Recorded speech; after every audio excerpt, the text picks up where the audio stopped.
Good morning. I had the fortunate and honour to be part of Glasgow 2014 and played part in recruiting the volunteers, which was a fantastic opportunity and great 3 years of my life. I'm going to talk to you not really about how we recruited them, more about the sort of intricacies and the management and leadership of the volunteers. But before I start, just to put it all into perspective, London 2012 closing ceremony, watching that, volunteers get a standing ovation, the whole stadium stand up. I'm sitting there watching it with my better half. She turns right to me and says, "No pressure, Neil, if you muck this up, you will never work again." So that does put it in perspective for me as the colour drained out of my face. But Glasgow 2014 was the largest sporting and cultural event in Scotland so far. Let's hope we have a bigger one day. But it also was the largest recruitment of volunteers with our Clyde-siders and various other programmes we had. So there was a fair amount to do, and there's a lot of people involved in that process. I was lucky to be part of that. In relation to the programmes, we had a pre-games volunteer programme, which was our Frontrunners, which some of you will know about, and I will talk a lot about the Frontrunners in this presentation because we had them for the kind of longest period of time and we learned a lot of lessons from our Frontrunners. They basically came in and helped us shape the games and plan the games before the games time and the games time delivery. We also had a Lead 2014 programme which was worked in partnership with the Youth Sport Trust and Sports Scotland.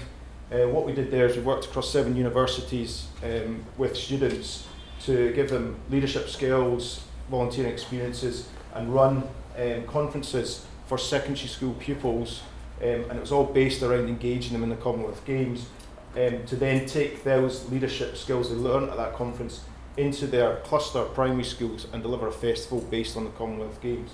And that ran for 4 years, starting round about in 2010 and finishing in the final year in 2014. Then there obviously was the Clyde-sider programme, which you may have noticed at the Commonwealth Games, and that was our games time, large-scale recruitment volunteer programme. Okay, in relation to the Frontrunners, I'm not going to talk about massively how we recruited them, but just give you some stats in relation to how we worked this. So we had over 9,000 registrations, and interestingly enough, they jumped dramatically at the end of London 2012. So I'll hold my hand up, we got a massive bounce off the Olympics, and it really did help us in recruiting volunteers across the piece for the Commonwealth Games. 58,000 advert hits. We had 1,922 applications, resulting in over 600 volunteers, and they did around 50,000 hours. A lot of those volunteers were involved in the recruitment of the Clyde-sider programme, but we'll talk about that as well. Clyde-sider recruitment, you know, that was the big one.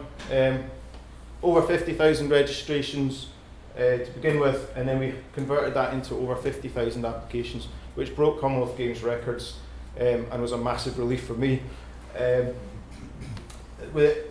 give you an understanding of the scale of it, we interviewed around about 1,000 people a week over a 9-month period, 6 days a week. So it was a massive operation, and all those volunteers were interviewed by volunteers. And the result of it really was we had about 12,500 volunteers, Clyde-sider volunteers, at the end of the process, and they did nearly 1 million hours during the games. Remembering that we had volunteers starting in our Uniform and Accreditation Centre around about April time of 2014, and they volunteered right the way through to the end of the games. So how did we do this in relation to the planning and the leadership of it?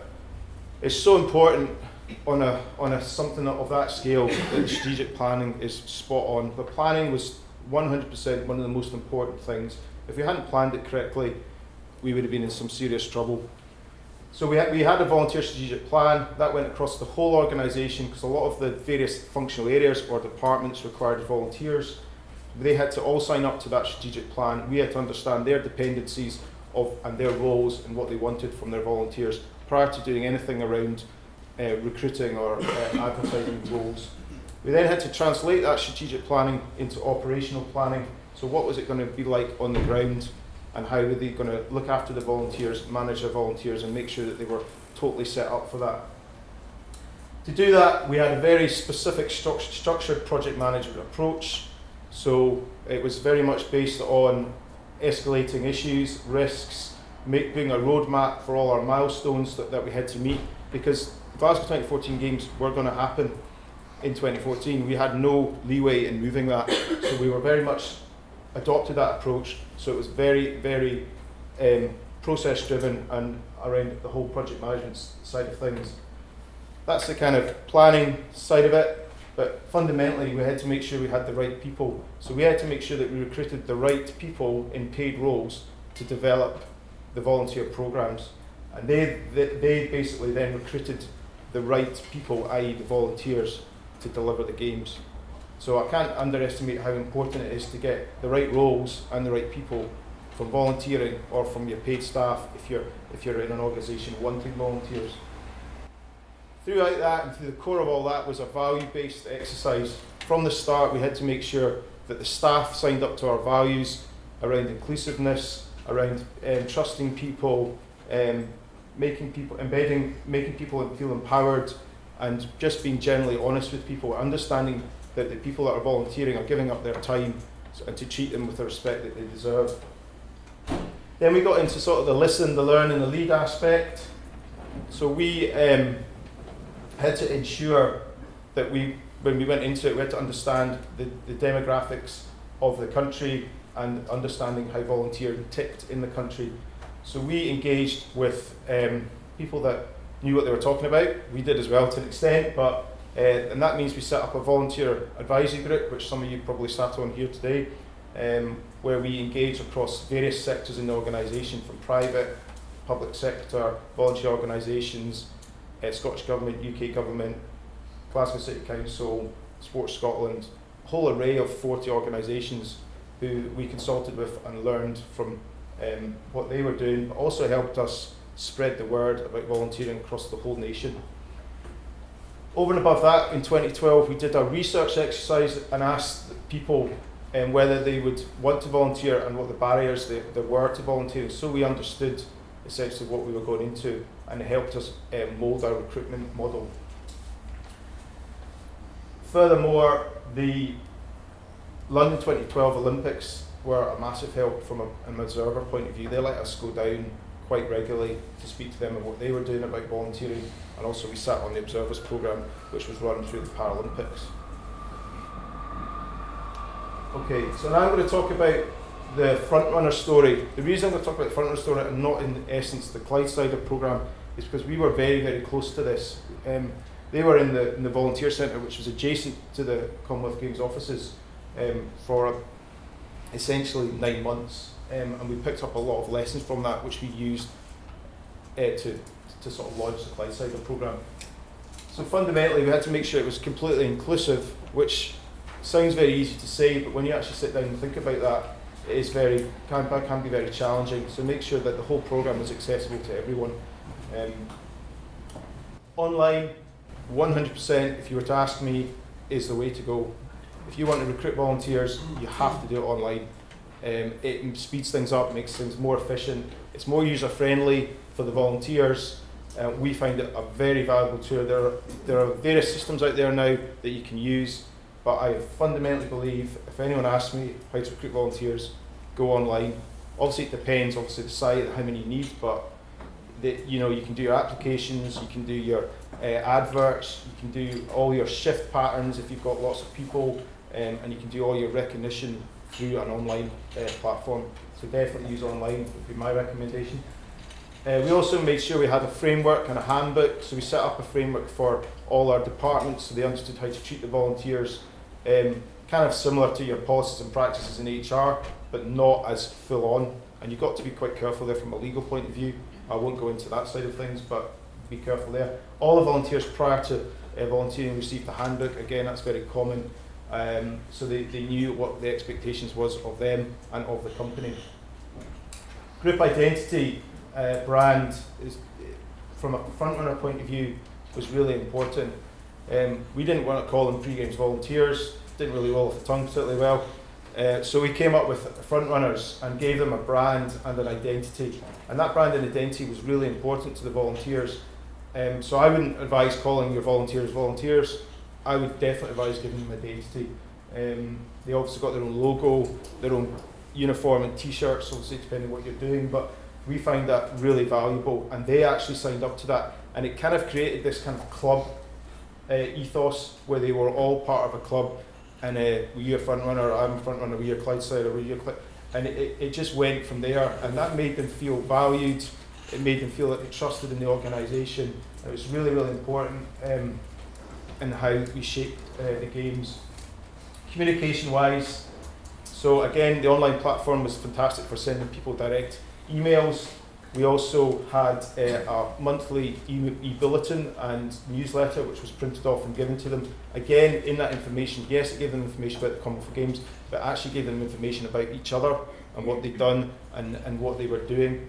So very much the communication side. The one-to-one stuff as well is really important, so you have to value them and be approachable and nice, although I think I was always regarded as a guy that never smiled, because I was quite busy. But if you had teams, you had guys in your team that were there speaking to them on a day-to-day basis, because as you know, volunteers ask quite a lot of questions, a lot of the time, so be able to answer the questions and make them feel that the question wasn't, it's okay to ask a question. Recognised, we had a formal and an informal recognition programme, which I'm sure you guys have as well, but formal wise, we had, for the number of hours they did, they received a recognition item like a water bottle or a pin badge. Event volunteers seem to really like pin badges, so we went down quite heavily on the pin badge front. But informal wise, just the kind of, as I said, chatting to them, making them a fun environment, something that they want to come to was really important. Putting their pictures up on the walls, social stuff. We assigned a social investigators team. They set up social activities, but in essence, a lot of them did their social stuff themselves, and a lot of them became really, really good friends and are still friends today and are still volunteering today. So the whole recognition process is really important as well. Respected, trusted and valued, I think that's kind of links from the recognition. It's really, what you want them to make them feel. You want them to go away feeling every day goes, they actually need me there, I loved being there, it's great fun, I really enjoy it, no matter what they're doing. I mean, we would have people in the volunteer centre photocopying for 4 hours, and that sounds really dull and boring, but we made it so it was enjoyable and fun. The other thing as well is the breaks in relation to making them feel valued.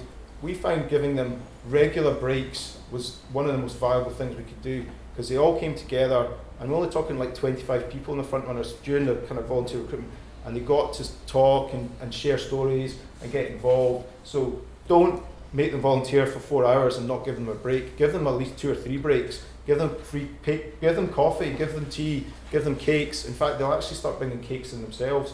So, you must make them feel valued from that point of view.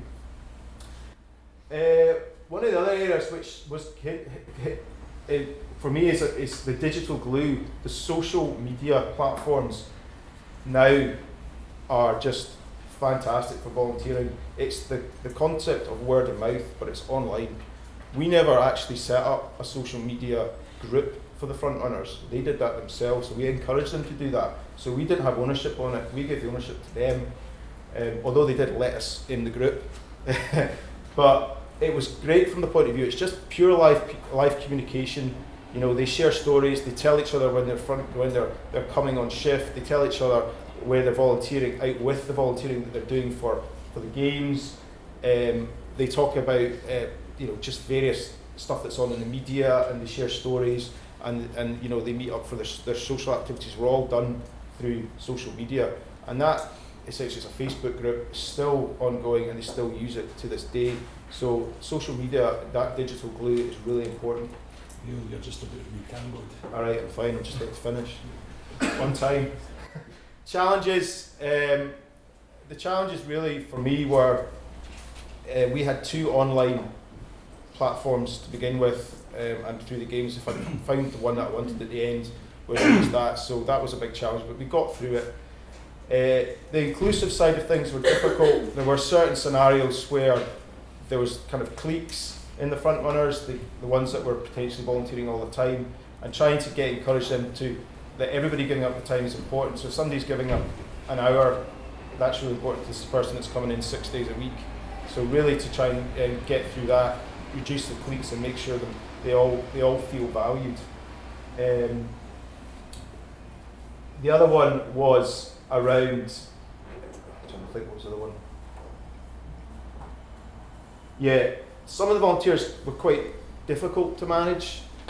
So we had some challenging individuals, let me say, and that's where I go back to having that framework and the planning and the handbook, which you would have had to sometimes refer to.